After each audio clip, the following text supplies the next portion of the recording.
নমস্কার। ও মোর দরদিয়ার আজকের পর্বের রিভিউ নিয়ে বাংলা সিরিয়াল সমাচার চলে এসেছে।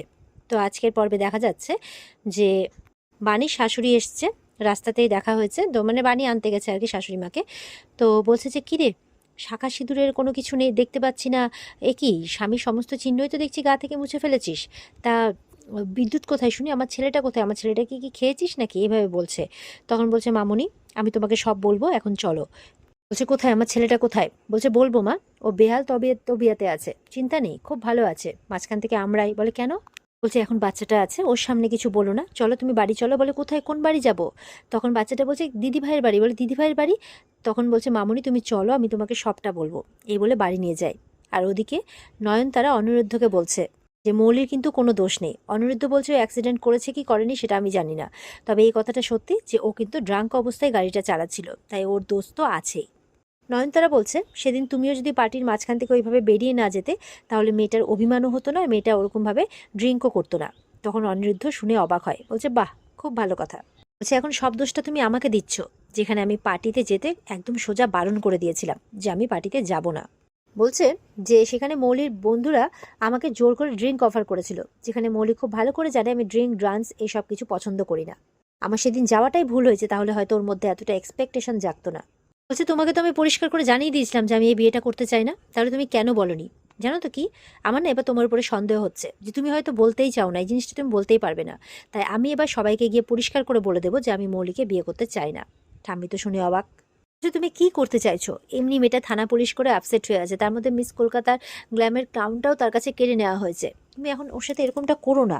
দাঁড়াও, এই ঝামেলাটা মিটে যাক, আমি বলছি, আমি ঠিক বলে দেবো ওকে। তখন অনিরুদ্ধ বলছে আমি তোমাকে আর কয়েকটা দিন টাইম দিচ্ছি, তুমি এর মধ্যে মৌলিকে বলে দাও যে আমি সারা জীবন ওর ভালো বন্ধু হয়ে থাকবো, এর থেকে বেশি কিছু নয়। এই বলে অনিরুদ্ধ চলে যায়। এই ঠাম্মি কি অত সহজে বলবে নাকি? এই তো আরোই অনিরুদ্ধর সাথে বিয়ে দেওয়ার জন্য উঠে পড়ে লেগেছে তার নাতনিকে। তাই বলছে আমি তো যত তাড়াতাড়ি সম্ভব এবার বিয়েটা দিয়েই ছাড়বো, এই বলে খুব হাসছে। এবার অনিরুদ্ধ ফোনে কথা বলছে কোনো বিজনেস ডিল নিয়ে, কিন্তু যেহেতু এরকম একটা থানা পুলিশের ঘটনা ঘটেছে, তাই তাদের না একের পর এক ডিলগুলো ক্যান্সেল হচ্ছে। তো এটা নিয়ে বেশ চিন্তিত সবাই, কারণ অনিরুদ্ধর বাবা, এদিকে মৌলির বাবা, সবাই মিলে একসাথে বিজনেস করে আর কি। তো মৌলির বাবা বলছে এই যে ব্যাপারটা ঘটে গেল, সেই জন্য বিজনেসে একটু এফেক্ট পড়েছে, তবে এতটা এফেক্ট পড়বে এটা আমি ভাবতে পারিনি। তবে এটা বেশ কিছুদিন চলবে, সময়ের সাথে সাথে আস্তে আস্তে সব কিছুই ঠিক হয়ে যাবে, কিন্তু ততদিন তো আমাদেরকে ব্যাপারটা হ্যান্ডেল করতে হবে। তখন দাদু বলছে আমি বিজনেস নিয়ে অতটা ভাবছি না, কারণ এতদিনকার ব্যবসা আমাদের একটা গুডউইল আছে, এটা টেম্পোরারি একটা প্রবলেম এসেছে, ঠিক ওটা মানে সলভ হয়ে যাবে। আমি যেটা বলছি সেটা হচ্ছে মৌলির জন্য আমার চিন্তা হচ্ছে, মৌলিকে বরঞ্চ একটু সাবধান করে দাও যাতে এরকম ঘটনা আর না ঘটে। আর প্রেস মিডিয়া কিন্তু এখন ভিড় করবে, সেই প্রেস মিডিয়ার সামনে যাতে ও আলটপকা কিছু বলে না মানে বসে আর কি। ততক্ষণে কিন্তু দেখা যাচ্ছে বাণী তার শাশুড়ি মাকে নিয়ে এসেছে। এবার সবার সাথে পরিচয় করাচ্ছে। তো সবাই তো খুব খুশি, শুধুমাত্র ওই নয়নতারা ছাড়া আর মৌলি ছাড়া। নয়নতারা বলছে এই দেখ, গায়ে বাছুরটা তো আগে এসেছে, এবার তার শাশুড়িকেও নিয়ে আসলো, তো এবার পালা 7টা আসার, সেটা আসলেই 16 কলা পূর্ণ হয়ে যায় আর কি। মৌলি বলছে সত্যি এটা বাড়ি না গেস্ট হাউস, আমি তো সেটাই বুঝে উঠতে পারছি না, এসব কি হচ্ছে বাড়িতে। ওদিকে মানে বাণী যে ওর শাশুড়ি মাকে নিয়ে এসছে, তো বাকি বাড়ির মেম্বাররা খুব খুশি, দাদু, অনিরুদ্ধর বাবা মা, এমনকি মৌলির বাবা মা, সবাই খুব খুশি। তো বাণী বলছে আমার একটা অনুমতি লাগতো, যে আমার শাশুড়ি মা তো আমাকে খুঁজতে খুঁজতে এখানে এসেছেন, তো আমার শাশুড়ি মায়ের থাকার জায়গা নেই এখানে কোথাও, তাই আমি যে কটা দিন এখানে আছি যদি আমার শাশুড়ি মাকে থাকার একটু অনুমতি দিতেন। তো বাণীর মৌলির বাবা বলছে যে এটা আবার বলার কথা নাকি, এটা আবার বলতে হবে? তুমি শাশুড়ি মাকে নিয়ে এসছো, খুব ভালো কথা, তুমি আছো, তোমার শাশুড়ি মা আসবেন না এখানে? দাদু তো বলছে যদি তোমার স্বামীও চলে আসতেন তাহলে তো 16 কলা পূর্ণ হয়ে যেত। তখন নয়নতারা মৌলিকে ইশারা করছে, দেখলি তো যেটা বলেছিলাম সেটাই হচ্ছে। ওদিকে অনিরুদ্ধর মা বলছে হ্যাঁ বাণী, তোমার স্বামীকে তো দেখিনি, তবে কান টানলে মাথা আসে, বউ আছে, মা আছে, এবার স্বামীও ঠিক আসবে। তো বলছে ও আসলেও খুব ভালো হয়, আমাদের ওর সাথেও পরিচয় হয়ে যাবে, এমন করে বলছে। মানে সবার কোনো আপত্তি নেই, সবার বরঞ্চ খুব খুশি। ওদিকে বাণীর মানে শাশুড়ি মা মনে মনে বলছে বাবা, এত বড় বাড়িতে থাকে, তার মানে তো নিশ্চয়ই একদম রাজার হালেই আছে, রাজার হালেই রেখেছে এরা সবাই, ভালোই হয়েছে।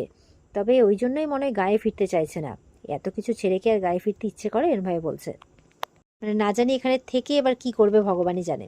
কিন্তু যখন বাণীর স্বামীর আসার কথা হচ্ছে, তখন কিন্তু মানে মৌলির মা বেশ চিন্তিত। কারণ বাণীর সাথে খারাপ ব্যবহার করতে দেখেছে তো আর কি বিদ্যুৎকে, তো সেই জন্য খুব চিন্তিত এই ব্যাপারটা নিয়ে, কারণ জানে যে ওদের সম্পর্কটা কেমন। তো এবার বাণীর শাশুড়ি বাণীকে বলছে, এই শোন, একটু সাইডে নিয়ে গিয়ে বলছে যে এই এরা তো সবাই বিদ্যুতের কথা জিজ্ঞাসা করছে, তুই কিছু বলছিস না কেন, চুপ করে আছিস কেন, হ্যাঁ উত্তর দে, চুপ করে আছিস কেন। বাণী বলছে আস্তে আস্তে, বলে না বল আমাকে। তখন মানে তো ঈশানী কিন্তু বুঝতে পারে যে নিশ্চয়ই কিছু একটা ব্যাপার চলছে।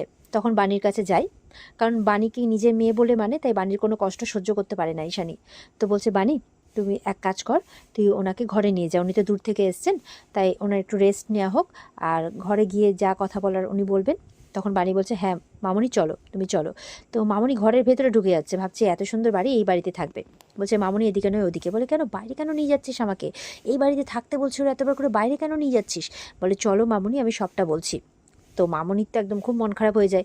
এবার বাণী তার ঘরে নিয়ে যায়। এবার বুঝতে পারে, ও আচ্ছা, তার মানে এই ঘরে রেখেছে তোকে, তাই না, তো 5 ফরমাস খাটিয়ে নেয় নিশ্চয়। তো বলছে, মামনি কেন এরকম কথা বলছো, ওরা খুব ভালো মানুষ, তুমি দেখে বুঝতে পারলে না। বলছে, আচ্ছা এসব কথা বাদ দে, আমাকে বলতো বিদ্যুৎ কোথায়, শাখা সিঁদুরের তো নামমাত্র চিহ্ন কিছু রাখিসনি, তাহলে বল আমার ছেলেটার সাথে নিশ্চয়ই কোনো ঝগড়া করেছিস, হ্যাঁ কি হয়েছে। বলছে, তোমার ছেলের কথা আমি মুখ ফুটে বলতেও চাই না। বলে, কেন কি হয়েছে, নিশ্চয়ই ঝগড়া করেছিস। বলে, তুমি তো জানো তোমার ছেলে আমাকে বউ বলে মানে না। বলে, মানবে কি করে, তোরই দোষ, তুই ঝগড়া করেছিস। তখন বলছে, শোনো তাহলে, তুমি তো আমার কথা বিশ্বাস করছো না, তোমার ছেলে না বেহাল তবিয়াতে আছে, আর তোমার ছেলে একটা বিয়ে করেছে, বিয়ে করে দিব্যি সে সংসার করছে। বলে, না তুই মিথ্যে কথা বলছিস, এটা হতে পারে না। বলে, যদি তোমার বিশ্বাস না হয় তাহলে নিজের চোখে গিয়ে দেখে আসুকে যাও। তখন কিন্তু ঈশানী চলে আসে।